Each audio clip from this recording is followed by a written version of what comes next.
Hello everybody and welcome back to my channel. My name is Abby and today I'm going to be looking at shared ownership. I recently did a video on buying a property and saving up for a property and the different things to take into account when you're doing that. I did a lot of centering around the Help to Buy scheme, the equity loan, and the Help to Buy ISAs. Something I didn't talk about was shared ownership, mainly because I didn't know much about it and everything I'd heard about it was really bad. So I was like, let me just steer clear of doing that. But today, after I just spent the last week researching shared ownership and looking as deeply into it and watching videos and reading articles and reading all the information available online, well not all of it, but most of it, and I've learned quite a lot in that time. So now I'm bringing that information to you so that you can understand shared ownership too. Let me roll up my sleeves because it's about to be a long one, guys. So strap yourself in, grab a cup of coffee if you like coffee, if not, get some tea. If you don't like tea, some water. So today, let's discuss shared ownership. So I really want to kind of bring a balanced argument about shared ownership because all the videos I watched were so negative. Like, if there was anything at this point now, after I've done all my research, after I've watched all those videos, looking at shared ownership, a logical person, like, or no, an emotional person would be like, no, I'm never doing this. I'm not doing shared ownership. And as you guys know, we're saving in a Help to Buy ISA and looking to probably do a Help to Buy at some point. So now, after everything I learned, I was kind of curious because my mum had kind of warned me off doing it as well. She's like, don't do that shared ownership thing, it's bad. You know, word gets around in African families and they're just like, it's bad. No one told me why, so I'm curious. So I looked into it to find out, why is shared ownership bad? Well, there are a lot of reasons. I'm going to go into them today. Make sure you stick around to find out what my pros and cons are of shared ownership and whether or not I'm considering it and why. Because I have some really interesting theories and facts to put to you of whether or not shared ownership is right for you. Let's get started with shared ownership. Firstly, what is shared ownership? Shared ownership is for first-time buyers or people who don't currently own a home, so you could have previously bought a home but have sold your home or in the process of selling your home, has to be closed before you get a shared ownership. It's basically buying a share of your home and then paying rent on the rest of it. So I can really see why a lot of the issues come with people for that. It's like, why not just buy your whole home? Why not? Why would you want to pay rent and pay like a mortgage at the same time? This makes no sense. That was my initial argument. In my head, I'm like, why do I want to do this? It doesn't make no sense. I'm gonna pay rent, still gonna pay rent to the housing association, and then I'm gonna pay my council tax, my bills, and then I'm gonna pay my mortgage on top of that, as well as all these other things. This is dumb. That's like emotional Abby, what she thought when she was reading this, right? So you buy a share in your home. That could be 25%, minimum 25% up into 75% and maybe even 100% later on. And then you pay rent on the remainder of the percent. So the percent that the housing association owns, you pay rent on that percent based on whatever they say the rent is. Apparently it's usually between 3%. I think 3% on their share is how much you kind of pay in rent annually. This scheme, the shared ownership, which is actually under the Help to Buy umbrella,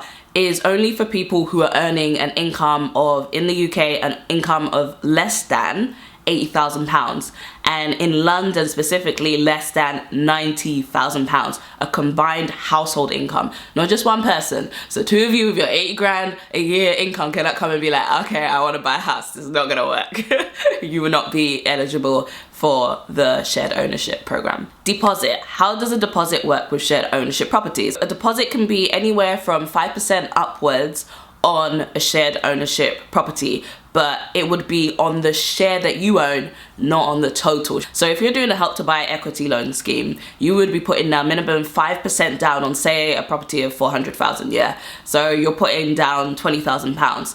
If you are getting that same £400,000 property within the shared ownership route, you would be putting 5% down of your share. So let's say you have a 25% share of £100,000. It would be 5%, maybe 10%, depending on if it's a new build. Loads of reasons as to why it might not be 5%. But let's say it is 5%. You'd be paying 5% on that 100,000 which would be £5,000. So you would pay £5,000 instead of £20,000.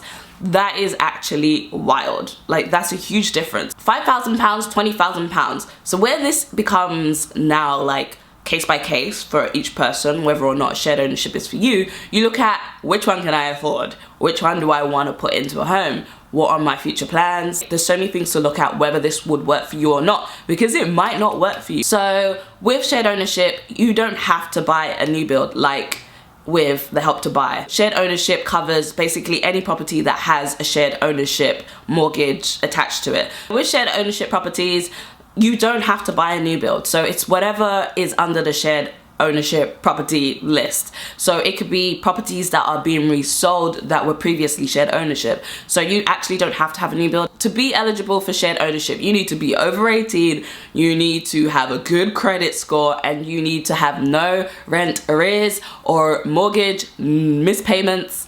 You have to have a good credit basically, and a good renting or mortgage history. If you do not have any of those, it's probably going to be pretty hard for you to get shared ownership, just like any other property.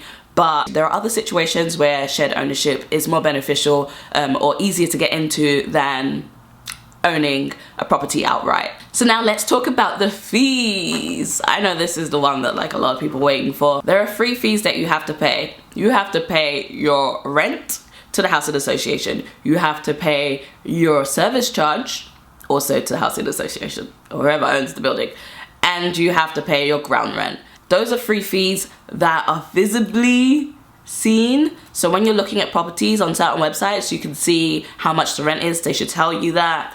I think it's becoming a little bit more transparent. I'm sure before it was not as transparent. So people would be like, I started off with this idea that I was paying this, but then really I'm paying this. And that's kind of one of the scary things about shared ownership, is the lack of transparency, which I'll talk about later.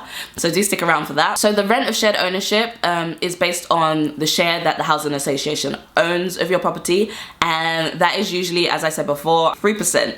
But one thing to note is that rent can increase. It does not stay the same. Just like if you're living in a private rented property, rent always increases based on inflation, based on the market, and multiple other things. What is staircasing? Staircasing is something people talk about when they talk about shared ownership, because people who buy shared ownership may be wanting to later on purchase the whole property. So when you have a share of the property, it's not yours, you're basically a tenant, and so you might want to buy the whole property if that's your aim with shared ownership. So staircasing is the act of buying more shares in your flat or your house, wherever you live, in your shared ownership property. So you can apparently only staircase 3 times in the duration of your whole lifetime in that property. Something to really consider is whether or not you can staircase in your property. Not all properties are able to be staircased through, okay? So you might be in a property, and if you don't check or ask, definitely get someone like a legal representative to read the contract and check that for you as well. Don't just take anyone's word for it that you can staircase, because if you can't, that means you're stuck. You're basically stuck with the percentage that you have, or you're stuck reaching a certain threshold because you might not be able to staircase to 100%. If you're deciding to do shared ownership, make sure that you check that you can staircase within your property. If you can't, it's probably worth looking at other properties, because I don't know, even though I personally, I'm gonna later talk about my my personal goals if I was ever to do shared ownership, and even though my aim with shared ownership would be that, I would still want a property that I could staircase through. Now let's talk about the pros and cons of shared ownership and why I am potentially considering doing this, even with everything I've heard, read, seen, and been warned about. With shared ownership, there is a potential that it is cheaper than privately renting and maybe even getting a mortgage outright on a property. It could definitely be more affordable than getting an outright mortgage without the Help to Buy scheme. With the Help to Buy scheme, I think it's quite comparable. Obviously the difference is the amount of equity and how you hold that equity, which is a bit problematic. But with the Help to Buy, obviously you have, the government has equity in your property, and you have equity in your property, but you have a lot more equity in your property. You have a 55% equity mortgage, okay? So that is the amount that the government, plus you have your own deposit, I guess you have like a 60%. So you have like a 55% equity mortgage with a provider, depending on how you divvy up the ratios. You have a 5% of equity outright because that's your deposit. You start off with 5% equity. And then you have the 40% government equity, which you can buy back over time, but it's also the government owning part of your home. So even though you own the whole of your home, you're not a tenant, because you don't have to pay rent, no one has a stake in the money that is owed, but the government still own half of your property, and you're still gonna have to pay interest on that eventually. Something to think about. So with the shared ownership, obviously you don't own your whole property, you only own a small amount of it, and within that small amount of the property, you pay mortgage, and then you pay rent on the rest of the property that's owned by the housing association. However, that rent that you're paying is way less than you would pay, let's say, if you were privately renting. So this is where it starts to get like more affordable. I am right now privately renting. Me and my husband, we privately rent. After doing the calculations, I looked at how much we were paying in rent, and I looked at how much we would be paying if we were to do shared ownership. I was just like curious to see what that would look like. And it ended up being less, or a little bit on par with what we're currently paying. Like, it blew my mind, because in my head I was like, wait a second, I'm paying all this money into paying my landlord's mortgage, basically, when I could be just paying all that money into paying my own mortgage. Obviously there's like a variation, and I'll talk about that later, which is the fees, which is kind of where things get a bit tricky. But if you're looking at it head on, it looks like a better deal if you're renting. So one of the other pros, and one of the reasons I'm considering the shared ownership, is because you don't have to wait. So if you have a little bit saved up now, one of the other benefits is that you don't have to wait to buy. So if you have potentially a bit of savings now, and you're almost like close to half your goal for if you wanted to maybe buy a place with the Help to Buy scheme or outright, then you probably have enough of a deposit, or are close to getting enough of a deposit, to get a shared ownership property. So if you don't want to wait to buy a home, and you're just like, I just want to move into my own place now that I can kind of treat as my own, because I'm spending all this money renting, I want a place that I can settle into for like the next few years, then shared ownership might be for you. Because if you look at how much you're paying in your rent, you realize that money is not going anywhere. It's just going to your landlord or your estate agent. You're not actually getting anything back from that. However, if you get a shared ownership property, every time you're paying rent, some of that money is coming back to you. Because some of that, when you're paying your rent and your mortgage, not really your rent, the rent doesn't do anything to you at all. It does not help. It really doesn't help.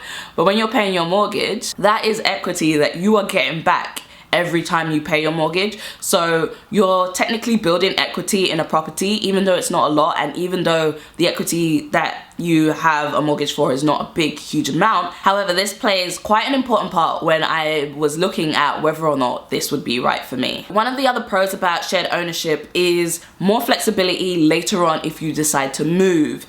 So buying a home is obviously a really big investment in life, in everything, money, finances. It's a huge investment. It's a huge responsibility. So if you are not sure whether or not you want to buy a house, for the next 20 years, you want to be staying in the same spot, in the same area, in the same country, in the same continent. Maybe if you're in a cross-nationality relationship would be a good way of putting it, and you're not sure where you're going to end up settling down, shared ownership might be good for you, because you have the ability to just sell your shares and move to get either another property somewhere else if you decide to relocate, or you can sell your shares and then move elsewhere if you want to leave the country. Obviously for me, this is kind of a big benefit because my husband's Canadian. I don't think I ever told anyone that. Hi guys, my husband is Canadian. So we're in a cross-nationality relationship. We currently live in the UK, so later on, we may be moving back to Canada in 5-10 years. We might end up moving back to Canada. So committing to buying a house will have to be something that we really consider, especially if we're gonna pool all of our money and our savings into buying one. Because if we move to Canada and we decide to buy there, and then obviously we've used up our savings on a house here that we're not gonna live in. And so that's obviously not gonna be good if you have, say, the Help to Buy, which you cannot let out, only under very extreme circumstances. So it's obviously something that we're thinking about. Right now we plan on staying here, but that could change later, and it's really good to kind of have a backup plan for that. One of the biggest reasons why I am considering this, and why I feel like it's something that no one has looked at except for one video I saw, and he said this. It was like a guy who does mortgages. I'm sorry, I can't remember your name, but thank you, your video was very helpful. But he said this, and I was like, I thought I was the only one who got it. This is something I'm calling mortgage hacking. It's kind of like house hacking, but instead it's a mortgage hacking.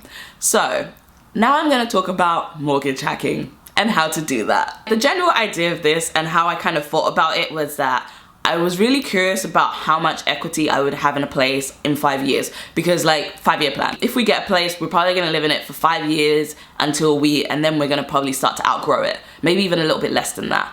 So I started to look at how much equity we would have in a property if we did shared ownership like tomorrow, which we won't be doing it tomorrow, but if we were to buy a shared ownership place, how much equity would we have, and if we were gonna sell it in 5 years from this day.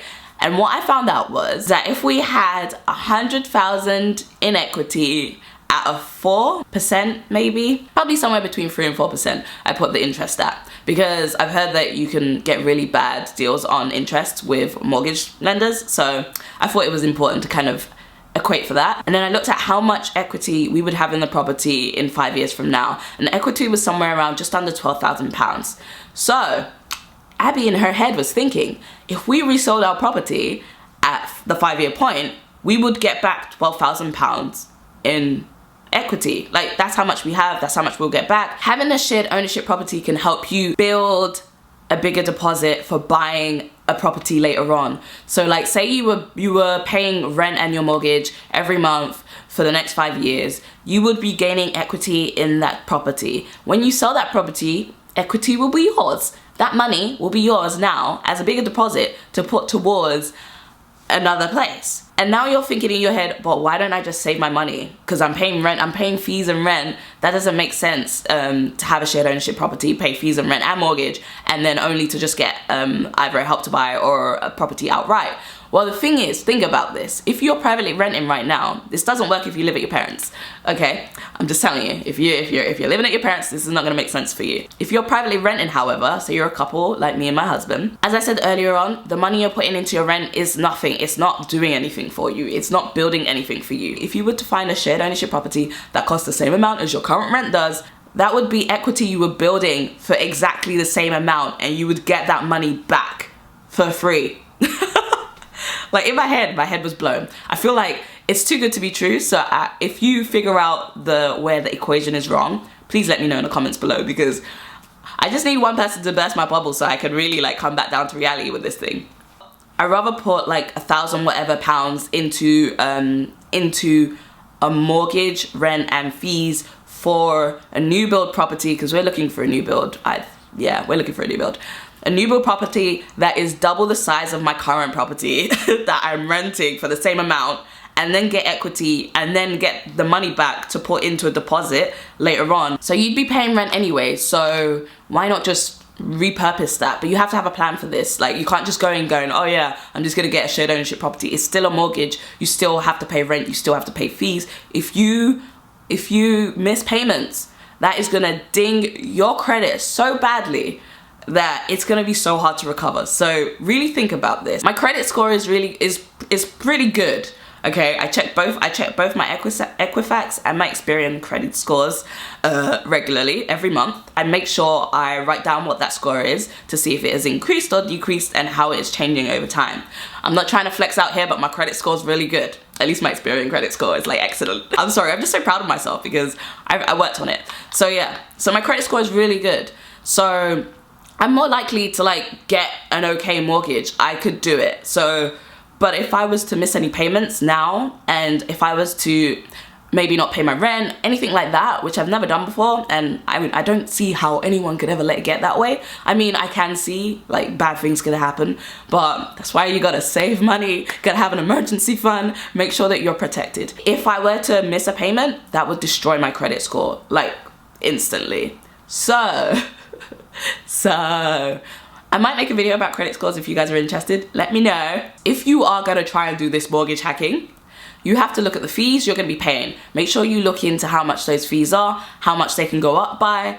make sure you see all of it. You ask these questions when you're about to get when you're looking into the property, because apparently there are hidden fees everywhere. There are hidden fees everywhere. I don't understand why they don't just tell you straight up what is in the whole contract. Like, they don't tell you before you start actually going through the motions, going through the process, which is kind of why I'm trying to find all this information out for you and bring it to you, so that you don't go and start doing all these hard checks on your credit score and then like getting ding ding ding ding ding, only later to be kind of stuck in a situation where you're not going to do shared ownership, but now you have to take like at least 6 months to recover from the hard checks, you know, so you can't actually go and buy a property if you had the money to do so. With this mortgage hacking, one thing to do is to look at where the location of your property is, because reselling can be an issue. If you can't resell your property, then you're going to be stuck with a property that you no longer want. You can't rent out the property, so you're kind of forced to live there. Maybe you don't live in that area anymore. Maybe you decided that you just want to sell up and you want to move on. If you can't sell that property, you're going to be stuck. So make sure you check the location of the area. Is it an up and coming location? Are there a lot of properties in the area? Like, look at the things that factor into whether or not the property is a good investment, because if you can't sell it later, you're going to be stuck with it, and then your whole plan is going to be shattered. Your mortgage hacking plan will be over. One thing to be careful of are the fees. I've spoken about this already, but if they eat into your potential savings, it's not going to work out for you. It won't make sense for you financially to be paying all these fees and rent if you're at the end of it not going to have more money to put towards another property. So one way to keep within your means when you're buying a shared ownership property, because I know a lot of people who at the end of their term, or like after, not term, but like eventually they begin to hate their property. Reason being because their fees have increased, their rent has increased, they realize they can't no longer afford the property, and even if they could, they don't want to stay there because of like the ridiculous increase in the fees. So look for somewhere below your budget. So have a budget, how much you know you can do, how much is gonna be a stretch, and then find somewhere that is way below that, or at least a good percentage chunk below it, so that when your fees increase and when your rent increases, it kind of moves into where your budget really is, so you're not just finding yourself stretched later on. So think about it logically, know how much you can afford to pay monthly, and look at how much wiggle room you have with the fees and rent for them to increase. And then when you're getting your property or you're looking at property, ask these questions. How much does the fee increase by? How much is it legally allowed to increase by year by year by year? Take that maximum and then find out what the percentage is going to cost you later on, 5 years down the line. Another kind of pro, like for this, how this mortgage hacking could work for me, I was looking at, is it could help your credit score. So when you get a mortgage, initially you're kind of dinged, obviously because there's been hard searches on your credit, and also because you have a new mortgage that you haven't made any payments on, it might initially just kind of count lower,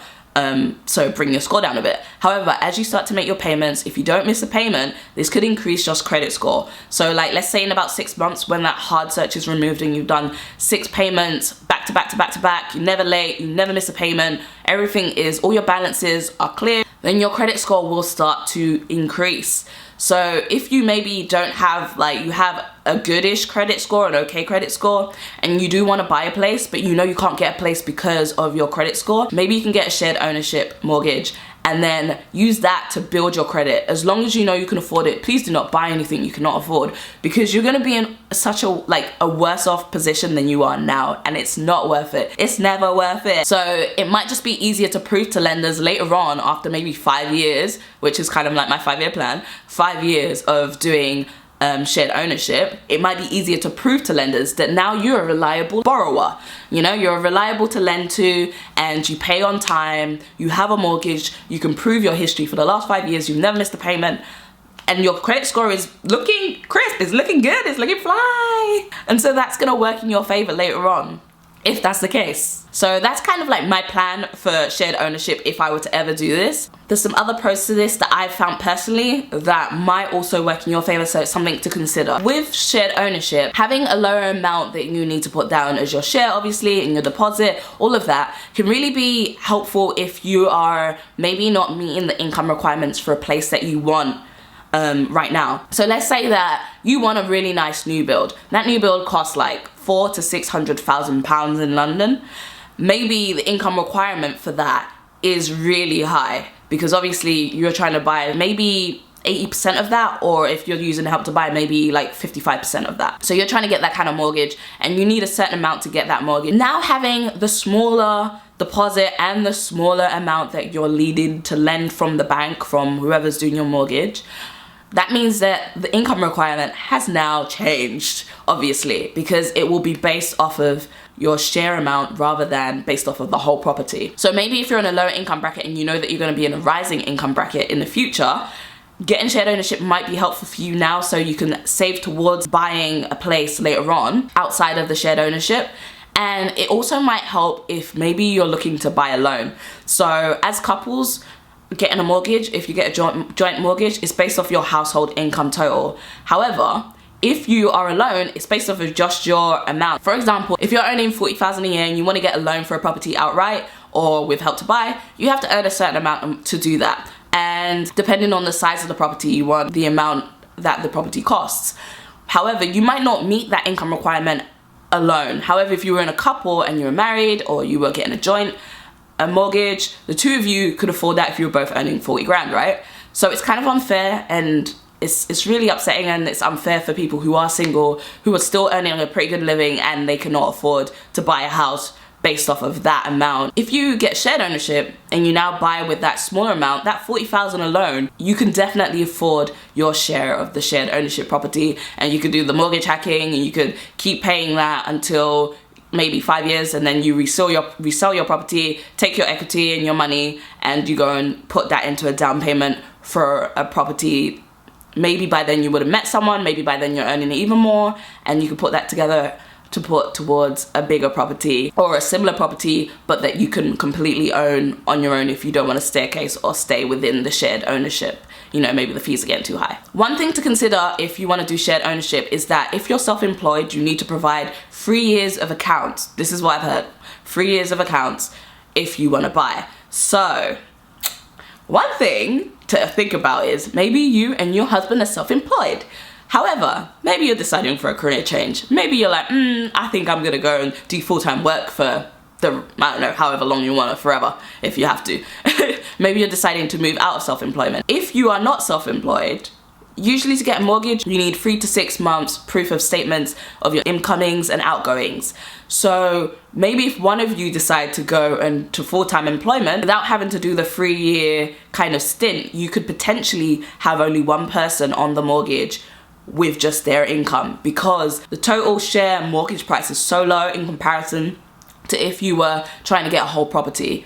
So that's something to consider, especially so it could work as a couple, it could work for someone who's single, or whatever your situation is. This is something to think about. It could be beneficial. So now I'm gonna quickly go into the reasons why I'm super cautious about shared ownership. Number 1, fees can go up every year, and they can keep going up indefinitely, apparently. The housing association are completely in control of how much you're paying on basically whatever they own, like the share that they own. So you don't know how much it's gonna cost you in 10 years from now at this shared ownership property you're gonna be living in. You could be paying quadruple the amount you paid today, which I hope it's not that case, but this is why it's important to find out how much the fees are, how much they increase by on a yearly basis, and to kind of calculate how much that could potentially cost you in the long run. Another reason I'm super cautious is it might be hard to resell your shares. So you might not be able to sell your shared ownership property. It could be sitting there on the Share to Buy website, or wherever it is, like on Zoopla, and no one wants to buy it if it's, say, in a really bad location. So that's why location is essential. Find somewhere that is really great location, which is why I'm looking to buy kind of like where I'm living roughly now, because I know this is a great location. There's a load of developments going up in the area, and it's just a really nice central location that is super quiet. It's weird. I live like in the middle of London, but it's so quiet. No tourists come through here. I have nothing against tourists. I'm a tourist all the time. It's a residential area. You just get locals around. I've lived around this area my whole life, so I already know everyone in the area. It'd be nice to be near my parents, so I want to buy in my area, or at least very close by, because I know that this is an area that people are always buying property, people are always looking to rent, people are always looking to be here, because it's so central to everything. So make sure that you know that you'll be able to sell this place. Like, look and see if there are any places for resale in your area, and see how long they've been sat there. If they've been sat there for a while, if that looks like a good property, consider whether or not you're buying in the right area. Another big con for me is you usually need permission to make big alterations to your home. You don't own that home. The housing association owns most of your home. They own at least 25% of your home. If you have a 25% share, they own most of it. So they have control until you own 100% of it.